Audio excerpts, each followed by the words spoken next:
I woke up in the middle of the night at 14 and a half to being sexually assaulted by my stepfather.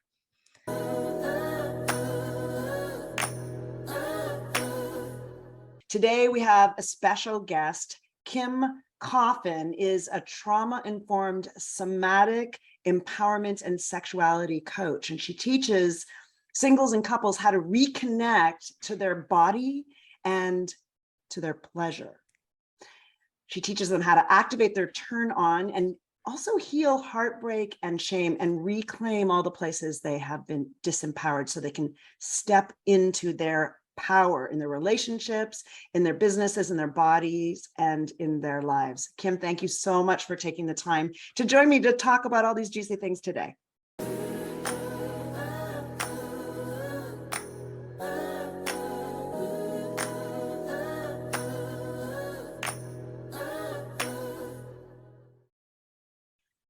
I like to start my interviews with people asking if there's one thing they can think of from their childhood that might inform who they've become today, because I love to explore the trajectories of our entire lives and all the chapters that it encompasses. And I'm wondering if there's anything that comes to mind for you, something from your childhood that's impacted you.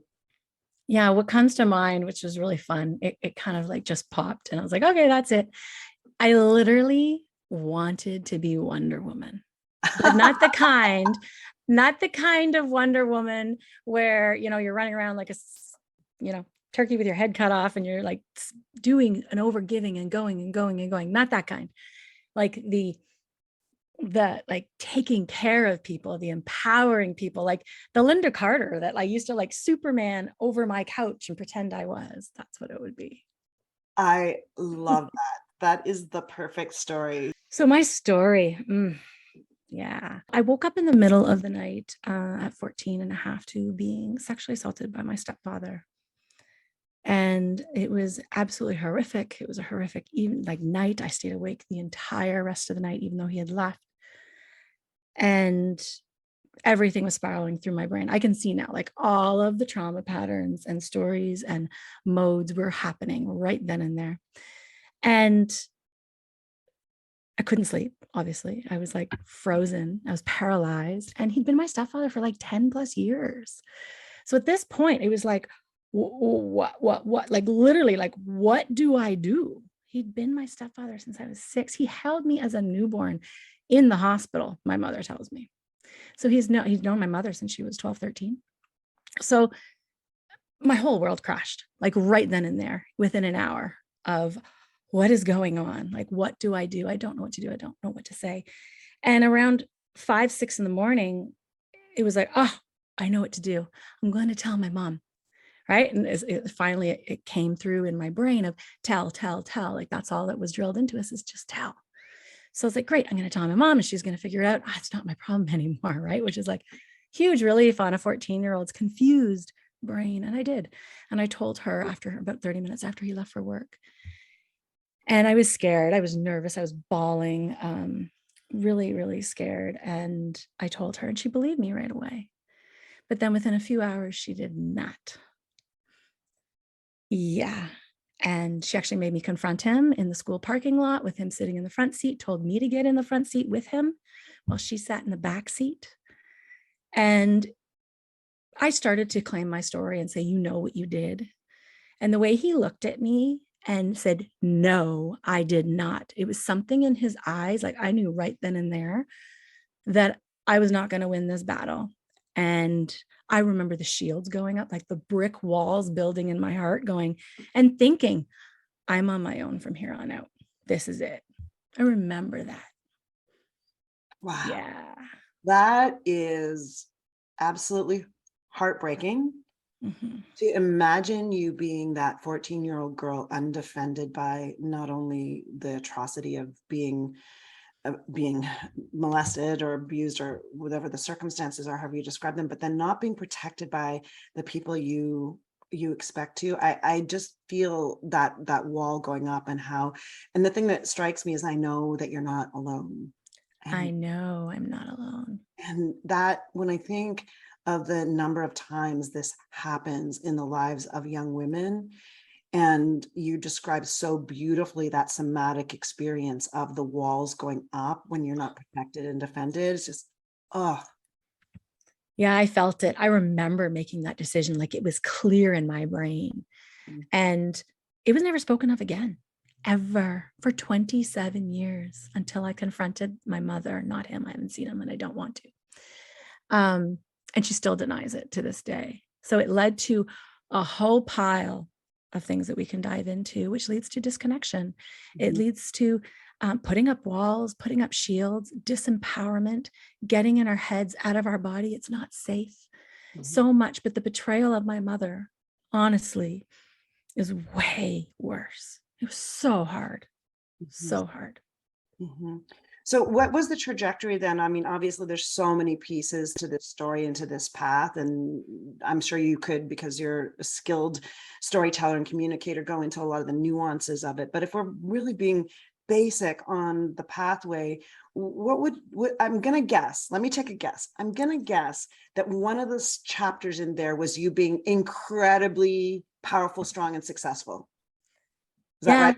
There was a whole pile of that, right? I mean, definitely. all the I was other ones. Yeah. I was an entrepreneur, super young.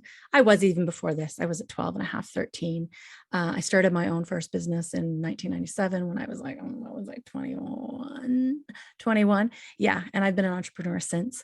But what happened was this led into disconnection and burnout and stress and numbness and cycles of overgiving and overpleasing and doubting myself and thinking that there was something wrong with me and thinking that I didn't fit in, not knowing that I was just simply, honestly, for 27 years in trauma responses, putting myself in it all the time because my mother and stepfather were still a very, very big part of my children and my life.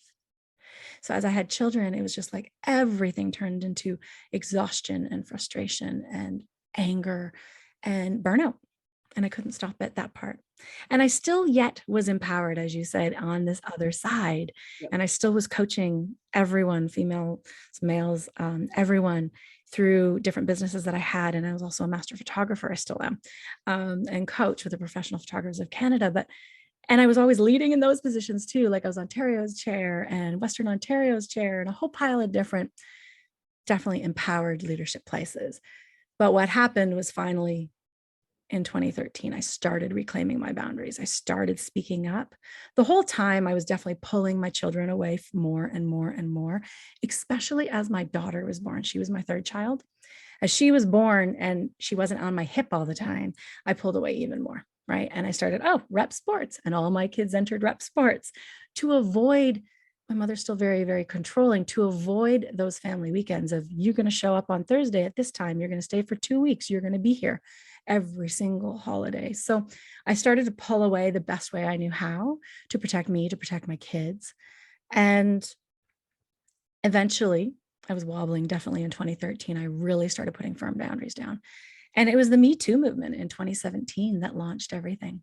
Wow, interesting. Okay, so before we go between 2013 and 2017, obviously there was a chapter that was a lot of change and growth and reclamation happening in there. And so I think one of the things I want to underline, because I also think it's an important piece for other people who might be having similar stories or relating to this part of your story, is that it doesn't always look like that. It doesn't, people that are experience trauma and abuse don't always look the way that people think. Sometimes it is that strong person that's successful. And that's why I underlined that, because I imagine there would have been a piece of that in you, even while you were disconnecting. I mean, maybe they're related. And I think it's important to recognize that piece. Yeah. Absolutely. Overworking is a trauma response. It's a fight response. So yes, right? Going and doing, perfectionism, again, another trauma response. And all of these patterns of, and yet still feeling like I'm not good enough inside, right? Way underneath there, right? It doesn't, way underneath. You don't see it on the surface. No, it shows up in body image. It's funny, once you reclaim yourself and you light up and you turn on, you can see it in another woman's eyes. You can see it in their eyes. You can see it in their soul. But at the time, most people don't see it. I have a dear friend, I've interviewed her before, and she has that experience where she can almost immediately look at a woman and say, there's something going on there. Yep. I'm paying attention to her. Yeah. Yeah. Yeah. So Yeah. tell, And yeah, sorry, go on. I was going to say there's other humans where you go, don't know why, but stay away from them. Right. Yeah. Interesting. So what about that trajectory? There, it sounds like there Yeah. was a very time box period of time where the transformation started, and the Me Too movement. I want to hear how that's connected, because I feel it's been transformative for so many people for some of these issues. It has. So in 2013, I actually broke my ankle too. And everything was coming to a head. Like my mother was irritating the fuck out of me. And that's because I could not say what I wanted to say. I couldn't speak my truth to her at all. Right. And I kept getting this message to slow down when I broke my ankle, even while I was in a cast and 12 weeks, right leg can't drive, nothing, 3 teenagers. It was crazy. And I kept getting this message to slow down. And for the next 3-4 years, I still wobbled a lot in there. I was, starting to reclaim, but wobbling. Wouldn't talk to my mother, but then would. There was a lot of wobbling. And then finally in 2017, I actually signed up for the School of Womanly Arts in September. No clue how I got on the mailing list. No clue. Still to this day. Just to be clear, the School of Womanly Arts Is with Mama Gina. Yeah. And now she's gotten so much more attention. So many of our larger overlapped communities know about her, done her work, and she's gotten more attention through her books. And so, yeah, just to give people. That's when I signed up, and I'll go into a little bit more of that. So that's when I signed up, but I still was having a really hard fall. And then the Me Too movement happened, and I was like, wow, look at these stories. Like, oh my, I was so moved by these stories, and I loved and I wanted to read every single one. I searched for them in Facebook to read them. But my same thoughts were, but you don't know my mother. There's no way. There's no way. Like, she will destroy my life is what I felt like at the time. And it will just destroy everything. It was really, really heavy. And for about 3 days, I read everything I could. And then I was driving to Ottawa, and it's about a 6-hour drive from where I am in Waterloo, just across Toronto to Ottawa. And I pulled over for gas, and I was like, screw it. And I threw up a quick blurb, closed my phone, shut it down, and kept driving to Ottawa. A quick blurb about? I was sexually assaulted by somebody who was very close to me and my family. That was it. And then I wanted to vomit, right? And I was like trying to hold myself through that whole time. Right from there on out, family reached out. My uncle, who's super, super close to my mom and stepfather, reached out. He is also a retired superintendent of Peel Region Police and chief of the airport. And he reached out, and he was like, this is not okay. And I was like, he first put an angry face, and I was so, oh shit, I'm in trouble. Right? That's what I thought. Oh shit, I'm in trouble. This post is still on my Facebook page. And he put an angry face, and I was like, oh, I'm in trouble. That's what happens when we have trauma. What a beautiful example of how quickly we go to blaming ourselves. How quickly that happened. Yeah. So I talked to him for, a good 2 hours of my drive home from Ottawa, because I went there and back in a day. I normally do. And he was incredible. He was so supportive. He spends all of these holidays that I was talking about with us. And he was like, you can still do something about this. We don't have a statute of limitations in Canada. I have since chosen not to, because of just myself at the moment. If anybody else comes forward, that will be a different story. But at the moment, I've chosen not to, for my own sanity. And he was amazing. And from there on out, I proceeded to tell everyone. My mom and stepfather were away on a cruise, and which I totally had forgotten, but hello, universe. And it was a perfect opportunity to spend the next 2 weeks, 10 days, telling everyone, talking to another therapist, really grounding in myself and holding myself in that time. And from there on out, like literally, I started my reclamation journey. I confronted her. I went to the experiment in School of Womanly Arts in New York. I signed up for a mastery. I started working with Layla Martin. I signed up for another mastery. I signed up for creation. I started my certifications in sex, love, relationship, tantric sex, female sexuality, all of it. That literally was my reclamation journey of learning how to reclaim who I am, my boundaries, my truth, my voice, my body again, reconnecting to my body. and remembering who the fuck I am, remembering that I'm that fucking Wonder Woman. Wow, amazing. So for people who might be thinking about something similar, or having the Mhm. experience of holding some story that they haven't yet been able to come through, and maybe still in that story, but you don't know my mother, you don't know my Mhm. circumstances, you don't know how this is going to impact me. What what are the parts? I mean, I have to imagine that taking that choice, in addition to freeing you and giving you a window into your own reclamation, also was difficult and did cost you. Is there truth to Oh, both? yes. Oh, yes. Two things. Speaking it to my entire family, like calling my dad, calling my aunts, my uncles, his siblings, and telling them, telling my children. My husband already knew. Some close friends already knew. I was never quiet, silent about it completely. Different people, therapists, counselors, stuff like that knew. Um, so telling everybody, and I actually could feel the the trauma response like getting really hard and shaky in my body within a day. And I actually reached out to the Waterloo Region female support, whichever that is, sexual assault group. I forget the full title of it. And just doing that and telling them my story, that was all I did. One call. I was fine. That was enough. I was like, oh, I just took off a 50, 100-pound backpack, like gone. Wow. It was so freeing, so freeing. And when I talked to my aunt, my uncle's wife, she said, "What do you want out of this?" And I said, "I need to get away from my mother and stepfather, unless my mother is willing to talk to me through it. All I really want is still the relationship with my sister and brother. That's all I wanted." And how did it impact your relationship with them? So sister is still definitely sitting on the fence, playing both sides. I get it. It's hard. She believes me. And yet, because she went with me when I confronted my mother, so she witnessed it. And she's like, I saw it on your body. Like something happened. Like you can't make that up. Mhm. And yet she's like, I don't know, right? She's still very much sitting. My brother has since disconnected completely. His father is my stepfather. It's like a half brother. So in the beginning, he believed me and it like freaked him out. He was like, what does that make me? And I'm like, nothing. This is nothing, nothing. This does not change who you are. But it really, really bothered him.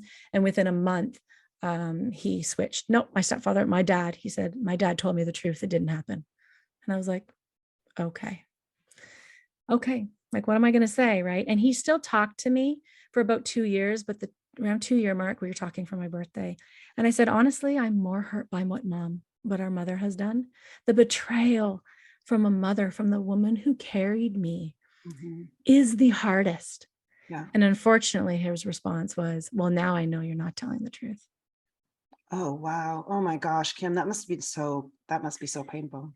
It was, and it is. And And because I was held in this beautiful, beautiful container, like I had sister goddesses starting in October of 2017 online, and then in person in 2017.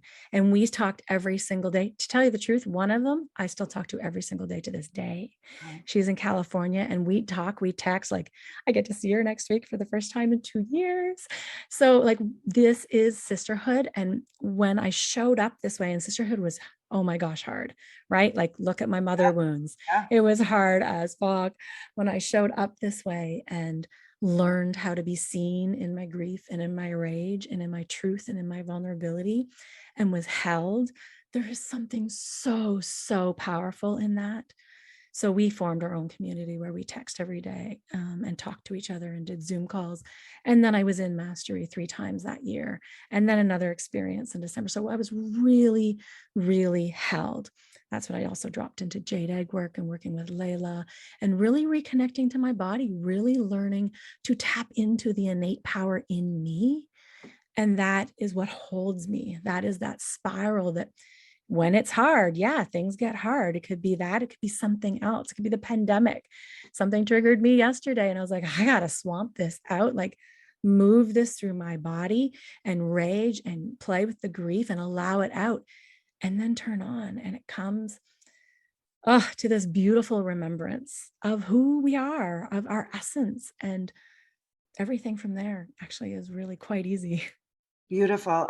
I want to presence the idea of swamping, which not everyone will know about, but as I understand it, it comes from Mama Gina's work and is the process where, at least I've experienced it only in community, where someone leads us through the process using music to tap into all of the emotions and experiences in our body of grief and rage and anger, and making it be a fine and powerful thing to do, to be both witnessed in it and to experience it in our own bodies. And I think you said it beautifully, which is that when you go through that, on the other side of that is, what was the word you said? Not You just reconnect to your core essence of who you are. It's like locked in. There's something when we reconnect to our sacral and our root chakra and our womb and our pelvic bowl, when we connect to that power as women in there, there's this like it's like this remembrance of who we are. And yes, I've also learned how to do all of this through Layla and Mama Gina. There's a whole pile of different ways to do it, through breath work, through swamping, of actual using music, a whole pile of different practices and tools that we can use depending on what one works and which one you want to do that day. Yeah, so I want to talk more about the work that you're doing with one-on-one clients, but maybe share something for people who have no idea what we're talking about, which there may be, my audience is mostly women in their 40s, 50s, and 60s, and we have varying degrees of connection with and reconnection with these parts of ourselves, because we live in a patriarchal culture that has us distanced from it for so much of our lives that for some people it's going to be a new idea. So maybe you can talk about one gentle way in for someone who doesn't even know what we're talking about. How can they begin to have an experience of what it means to reconnect to our core, to our essence, either through sexuality or embodied pleasure or whatever? It doesn't matter, wherever you want to go. Yeah, to speak to that whole part of that disconnection, no matter what your story is, we live, if you're a female identifying human, you hold sexual trauma. You can't get away from it. You hold religious trauma, you hold sexual trauma, you hold it all. It is in there, it is ingrained in us, whether we want it to be or not, because it comes from teachers and aunts and uncles and media and all these places. So what this ultimately leads to, and I see this over, looking back, it's easy to see. And then looking at my clients, it's easy to see there's this disconnection there. It's not safe to be in our bodies. So we learn to get up into our heads. We learn to think, go, go, go, go, go, get stuck in the motions. So it's important to slow down. It's important to slow down and to reconnect into your body. There's so many different ways. So I share a ton of ways in my Facebook group. I share a ton of ways on my podcast as well, the Get Your Sexy Back podcast. Depends how much guidance you want. Depends if you don't want any guidance. Some people are like, oh my gosh, help me now. And let's dive into sacred pleasure practices. And let's dive into this work of worthiness and shame and releasing and healing. That's why I'm so trauma informed. And I've done so much trauma work also. I don't think you can do this work without having the trauma. You can't. There's so much we hold. You mean without having the trauma information? And in your body, without holding the trauma in your body. I see. Even if it's not yours, it's ancestral. So we need to be able to do this healing and reconnecting of our wounds, of our heartbreak. So there's so many different ways. I can maybe give a few different levels. Like if somebody's at home and is like, I don't know what to do, listen to my podcast. That's a quick way to get there, right? Really quick way to get all the different tools. You could also join my private Facebook group. That's a free version, right, as well, for female identifying humans, to get more ideas, to get the tools, to learn how to do, whether it's swamping, spring cleaning, whether you're learning how to hold yourself up. Simple breast massage is really, really embodying, and it ignites your pleasure. It ignites your turn on. It reconnects you to your self-love. Dancing is amazing. I know you dance, and it is like the power of music. That's the one I was going to suggest. It's so amazing. So put on some songs and dance. I actually just did I think it's yesterday. I don't know what day is it. Wednesday. I did a live on my group and I shared my swamping playlist in my private Facebook group so people could grab them. So you can actually go in order of ragey songs, grief songs, and turn on. You always want to close up in an emotional container like that with some turn on, with some juice, with something that's going to bring you back into your body and into your pleasure. So whole pile of different ways. I actually have anything from ranging from like $64 to private clients at, a couple thousand a month. But I have my Sacred Pleasure membership, and people can come in live on the 2 live calls a month, or they can just watch it all in the recordings and never show their face. I've done it that way on purpose so that they can get what they need from it.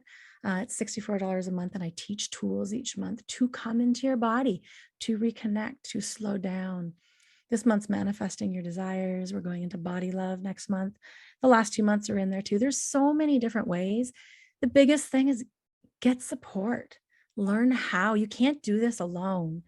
It's a Mhm. practice. It's best done in community, and learning how to, whether you use a private coach and then still learn how to create a community to hold yourself, because to go back into the regular world without any support is hard. So we can just start by dipping our toe in and learning how to reconnect, how to reclaim.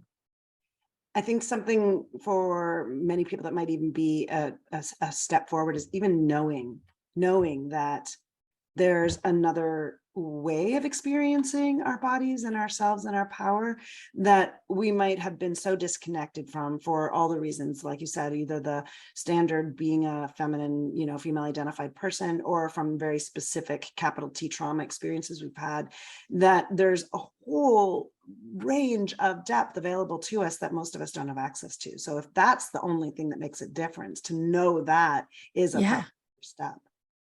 Yeah. It's permission. It's hearing that you're not alone. Yeah. And that's why if all you can do right now is listen, then listen. That is huge. That is enough Yeah. to get started. Can you talk me? I will let you. We can wrap up in a few minutes, but I'm curious to know how this impacted your own relationship and how you see it showing up, both with your husband or your partner, but also with your kids. Because when I was really intrigued by the fact that you commented in our conversation or in our pre-interview information about the fact that your kids are sexually empowered, or I think you say sexually free or something like that. So Empowered. Yeah. Totally sexually empowered. yeah, so talk a little bit about how it's impacted your personal relationships. So much, because it's not the sexuality piece per se that does it. It's the presence. Mm, It's the coming home to your body and learning how to trust yourself, to showing up in real, true relationships, mm, to not being triggered when somebody else is upset, like a teenager or my husband or whatever that may be. It's way more grounded, way more nourished, more resourced, and knowing how to have real relationships. And that has been huge. The biggest thing, it's been amazing with all of my kids, absolutely all of them. The first thing they said, especially my middle one, he was about 14 at the time, was like, "Oh my gosh, why didn't you tell us?" And I was interesting. like, I didn't know how. Like, how do I tell you the stepfather that we see 5, 6, 8 times a year sexually assaulted me? How do I tell you that? How do I tell you that? And you not say something? They probably would. Yeah. And you Or know what? That wouldn't have been a bad thing, but I wasn't ready to hold it. It was yeah. 27 years that I held that for. Wow. Yeah. Yeah. And same with my husband. So we, do Tantric Sex date nights. We do tons of different epic lover programs and different certifications that I'm in that we just keep doing. And you've been married 22 years now, together 25. It's not easy to keep a long lasting relationship like that going and thriving. It takes work, it takes time. And practicing these tools, whether it's communication tools, connection tools, intimacy tools, tantra tools, whatever it is, that's why I'm certified in it all. So that I can use it for myself first and foremost, and then I can bring it to my clients. And is that the type of work that you have a lot of different certifications and a lot of different client types? What's Yeah. the type of client that you like working with the most? And Really, singles or couples, anyone who really just wants to reconnect to who they are. mhm, They want to heal that heartbreak and shame.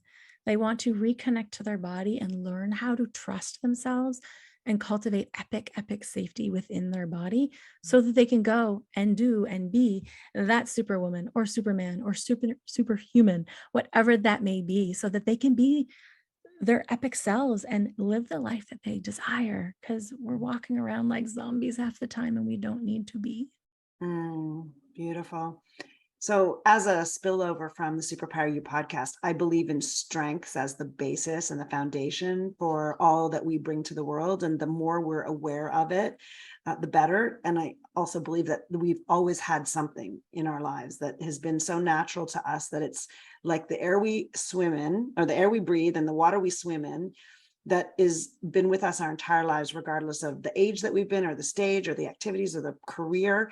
And it might take a different form because of circumstances being different, but it's always there. And usually it's something that we don't even recognize as being a superpower because, and so great that you started out with Wonder Woman as your metaphor, but it's often something that's so natural to us that we don't even think of it as a thing. Sometimes it takes other people reflecting it to us. So I'm wondering what comes to mind for you as that essence, that superpower that might be always available.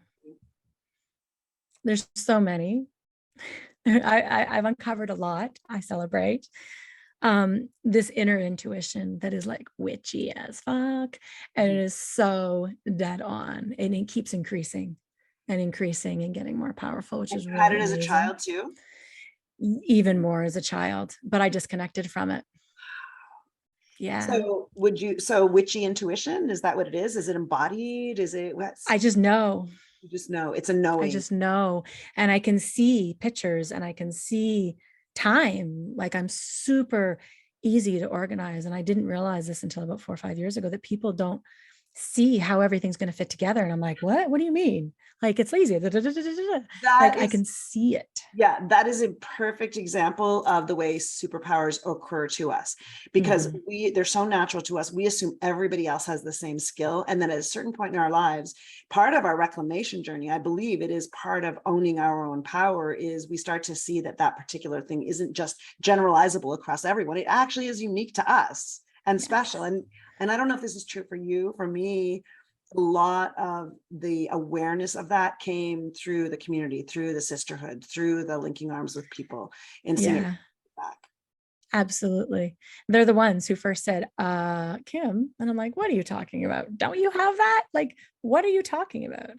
They'll ask me, Kim, which day did we do so-and-so tool in mastery? And I'm like, oh, that was the third Saturday at like 10 in the morning. And they're like, that was 3 years ago. And Really? like, are you sure? And I'm like, go check the recording. Oh yeah. That's unbelievable. Yeah. It's really cool.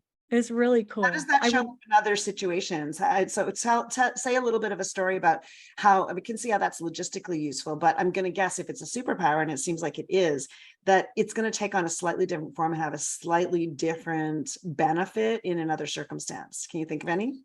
Absolutely. There's one client I've been working with for almost a year, and she came to me doing a totally different business that she loved, and she was great. She was great at it. But as we were working through it in the middle of January this year, I was like, are you sure this is what you want to do? And she's like, why? And I'm like, I see this, this, this, and this. And she was like stunned, like stunned. And it literally came up within a second. I was not thinking about it for a while. It came up like, let's just throw this out there. And yeah, she's launched it. She has absolutely gone out and launched this. She has an app.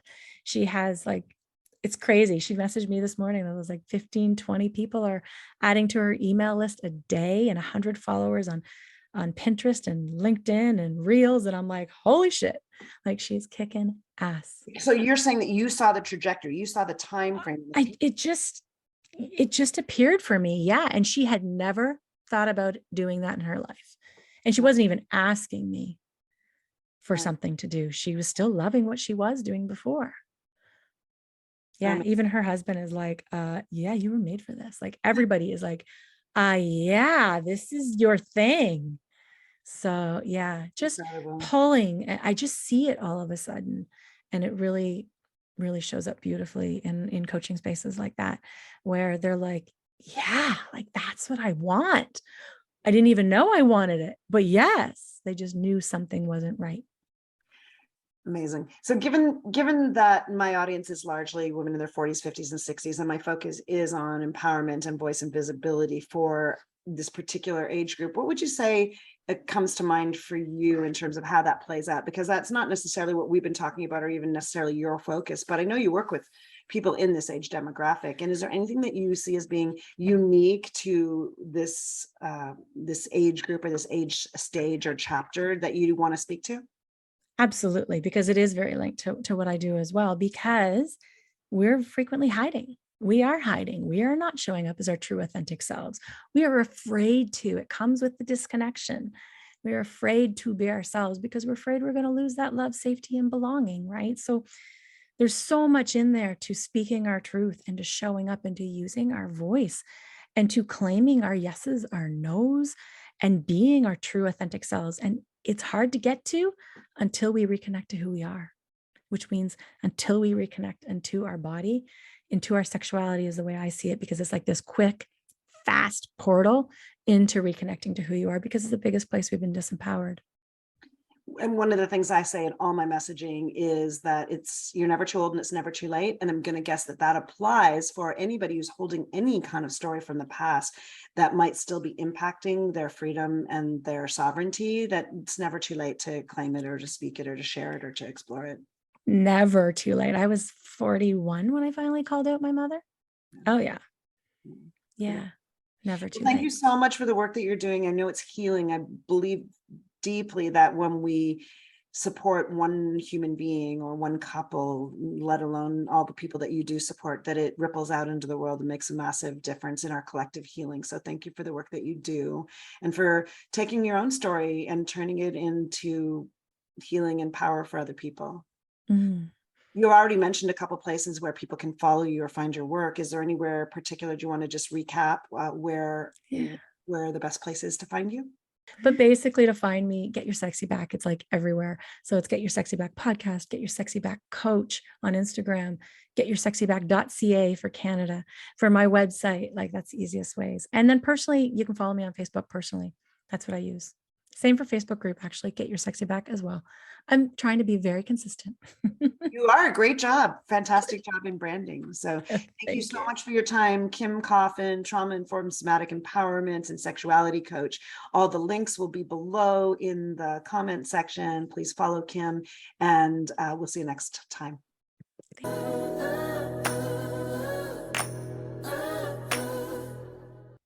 If there was anything in today's episode or any other episode that you found interesting or useful or compelling, if you could subscribe to the channel, you can hit that notification button or the like button or even make a comment below. It all helps the channel grow. And in the meantime, here are some other videos you might find interesting.